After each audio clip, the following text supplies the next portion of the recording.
تو میں یہاں پہ یہ سوال بھی ہے، اسٹیٹمنٹ بھی ہے، ایکسپریس کرنا چاہوں گا کہ وہ انسان کہ جو پیدا ہوا اس دنیا میں، اس نے اپنے آپ کو دیکھا، اپنے ارد گرد ریالٹی کو دیکھا، سوالات اٹھتے ہیں، ان سوالات کو پوچھا ہی نہیں کبھی. پھر ایکسٹرنلی ایک تو اندر ہدایت موجود ہے، ایکسٹرنلی بھی نبی رسول کی دعوت پہنچی،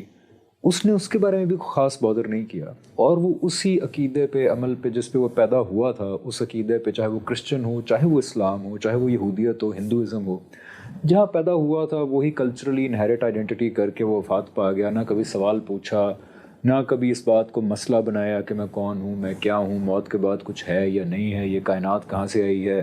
یہ خدا اور نبی رسولوں کتابوں کی باتوں میں کوئی حقیقت ہے یا نہیں، آخرت ہونے والی ہے، اس بات میں کوئی حقیقت ہے یا نہیں پوچھا،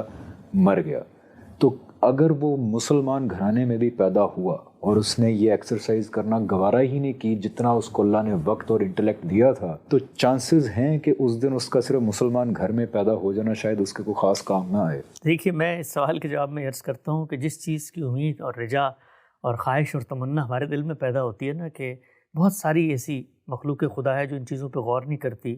تو کیا کوئی ان کا چانسز ہے کہ اللہ تعالیٰ کے یہاں بخشش ہو جائے، وہ بھی جنت کی ابدی شہریت کے مستحق قرار پا جائیں؟ اس کے جواب میں یہ عرض کرتا ہوں کہ جس چیز کی خواہش ہم ان کے لیے پیدا کر رہے ہیں، یہ ان کے دل میں اگر کبھی پیدا نہیں ہوئی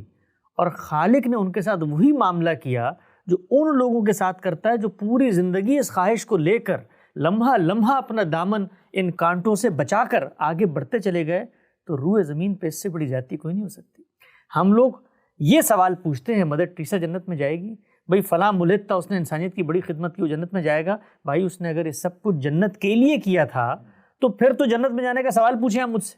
خالق سے پوچھیں، خالق کے سامنے اس کے عذر پیش کریں. جب اس شخص میں یہ خواہش ہی نہیں پیدا ہوئی کہ میں نے اس کائنات میں، دیکھیے ہم لوگ بطور انسان کے جب کائنات میں جیتے ہیں نا، تو دو ہی اپرچونٹیز ہیں. یا ہم ہیومن سینٹرڈ ہو کے جئیں گے، میں ہوں، میری ذات ہے، میرے مفادات ہیں، میری خواہشات ہیں، مجھے پہنچنے والے افادات ہیں. یا ہم گاڈ سینٹرڈ ہو کے جئیں گے، میں مخلوق ہوں تو میرا خالق ہے، خالق ہے تو اس کے تقاضے ہیں، وہ تقاضے ہیں تو وہ اطاعت کے بھی ہیں، پرستش کے بھی، حمیت و حمایت کے بھی ہیں، نظر کے بھی ہیں. اس کے ساتھ میں جیوں گا تو میرا ایک ورلڈ ویو ڈیولپ ہوگا. جب وہ ورلڈ ویو ڈیولپ ہوگا تو میں اس لحاظ سے بیہیو کروں گا زندگی کے ہر معاملے میں. کسی شخص کے یہ معاملہ ہی نہیں ہوا تو اللہ تعالیٰ یہ کہتے ہیں کہ میں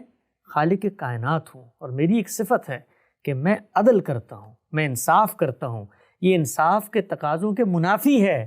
کہ ایک شخص جو دنیا میں آیا اور اس نے خالق کو فراموش کر دیا، اور دوسرا شخص جو دنیا میں آیا اور اسی خوف و رجا میں پوری زندگی گزارتا رہا کہ میرا خالق ناراض نہ ہو جائے، ان کو میں برابر کر دوں گا. یہ نہیں ہو سکتا. البتہ اللہ نے یہ بتا دیا ہے کس کا عذر مسموع ہوگا، یہ فیصلہ کرنے کا تمہیں اختیار نہیں ہے، اس کا فیصلہ میں کروں گا. اور تیسری بات،